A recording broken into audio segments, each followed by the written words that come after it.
Milestone শিক্ষার্থীদের আন্দোলন নিয়ে দেশ জুড়ে আলোচনা যখন তুঙ্গে, ঠিক তখনই সামনে এলো একটি চাঞ্চল্যকর তথ্য। অভিযোগ উঠেছে এই আন্দোলনের পিছনে ছিলেন রাজনৈতিক প্রভাবশালী এক ব্যক্তি, যিনি নাকি ছাত্রদের উস্কে দেওয়ার মূল পরিকল্পনাকারী।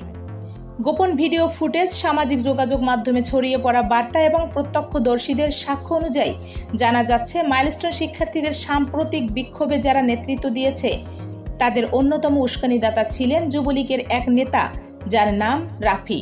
সূত্রমতে রাফি দীর্ঘদিন ধরে স্থানীয় রাজনীতিতে সক্রিয় এবং বিভিন্ন ছাত্র ও যুব সংগঠনের সঙ্গে তার ঘনিষ্ঠ যোগাযোগ রয়েছে। সেই সুযোগেই তিনি মাইলস্টোন শিক্ষার্থীদের দাবি দেওয়ার মধ্যে রাজনৈতিক উদ্দেশ্য প্রবেশ করিয়ে বিক্ষোভকে একটি সহিংস রূপ দেওয়ার পেছনে কাজ করেছেন বলে অভিযোগ। বিশেষজ্ঞরা বলছেন, শিক্ষার্থীদের ন্যায্য দাবির সঙ্গে রাজনৈতিক চক্রান্ত মিশে গেলে আন্দোলনের স্বচ্ছতা হারায় এবং মূল দাবি পেছনে পড়ে যায়।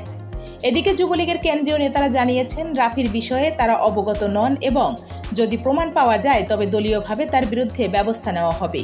অন্যদিকে মাইলস্টোন কর্তৃপক্ষ ও অভিভাবকরা এই ঘটনায় চরম উদ্বেগ প্রকাশ করেছেন।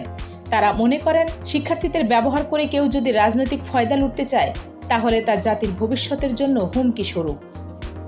শিক্ষার্থীদের আন্দোলন যেন রাজনৈতিক হাতিয়ার না হয়, এটাই আজ সময়ের দাবি। রাফির ভূমিকা নিয়ে তদন্ত চলমান, তবে তার রাজনৈতিক পরিচয় যে আলোচনার কেন্দ্রে তার আর অস্বীকার করার উপায় নেই। বিআইএম নিউজের পক্ষ থেকে আমরা চাই সত্য উদ্ঘটিত হোক এবং শিক্ষা আন্দোলন যেন শিক্ষার প্রশ্নে সীমাবদ্ধ থাকে।